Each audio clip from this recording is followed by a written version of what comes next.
Good afternoon, ladies and gentlemen. Welcome back. We are resuming our program for this afternoon. We have 2 speakers to go. We asked them to chop a little bit of their time, so we know everybody is tired. It's the end of the day. Let me start with Dr. Nadim Aboujaoude of Lebanon. I don't know if I'm going to be introducing the introduced, so he's already, but I'll say a few words about Nadim.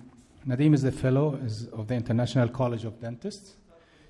He is a friend of mine and of everybody else.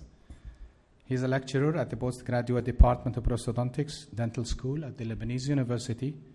He's as well a clinical associate at the ENT department, orthodontics and maxillofacial orthopedics at the American University of Beirut. And he can do whatever you like also. So, Nadim. Thank you all for being here. Thank you for your patience. Where's my man? Can we dim the lights, please? Let me entertain you after this long discussion about zirconia. Why do we need zirconia? Aesthetics, beautiful lady. Hands, hair, head, toes, everything. Dim the light, please. Turn it off. Don't dim the light. Don't touch anybody. And look at her smile. Look at her smile. Definitely, we need to work on something. And this is what I'm showing you here is a 23 years old metal ceramic crowns. 23 years old metal ceramic crowns. I know that we can have better now, but can you imagine this holding 23 years? Are we going to wait for zirconia for 23 years just to have a proof of that we can use it safely? Or are we going to jump on the boat and start throwing, as said earlier? This is the smile of the patient. Why do we need non-zirconia-based or glass-based ceramics? Simply because it is minimally invasive. We can just bond. I'm sorry for the color. The color is really off. It's too red. We can just bond with a minimal preparation, a simple chip. No need to do a full veneer. Just a simple chip that will bond nicely and will disappear in the smile of the patient. All our work is for aesthetics. When the patient comes and they start asking, can I have bleached teeth? No, can you dim the form? Can we have bleached teeth? Can you correct the color? Color of the projector. It's too red. Shekuni. Projector, not the lights. Forget the lights, the projector.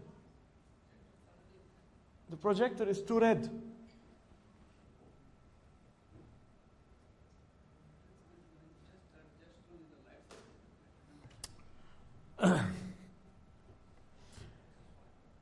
This is, when we whiten the teeth, are we getting into somewhere?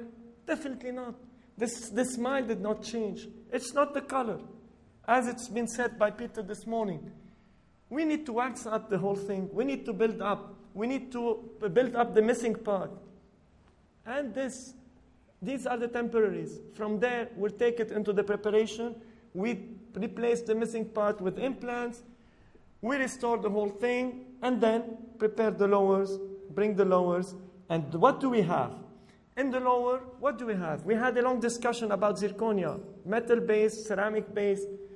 Zirconia-based is a metal-based ceramic. Zirconia is a metal oxide. But because it's white, we call it ceramic. This is metal-based. This is metal-based. These 2 molars are metal-based. Can you draw the difference between them? This is the proof. The implant, metal-based. Can you see any difference between the color. This is how it integrates in the mouse. Where is the metal-based? Where is the zirconia-based? The only advantage that we can say about the zirconia is that we're starting from a two-colored restoration, two-colored base, into a final end product. It is not going from gray to the final restoration. From the crown, we need to take the impression and have a die, and then fabricate a crown, whether it is ceramic-based or zirconia-based or whatever, try it on the die, and go into the mouse. But how are we going to prepare these teeth for CAD/CAM restoration? There are requirements. What the tooth needs? The tooth needs minimal cutting. What the material requires? The material requires to have a minimum of thickness to be able to give us toughness and color properties. And then, what are the processing requirements if we are using zirconia-based technology? This is a tooth.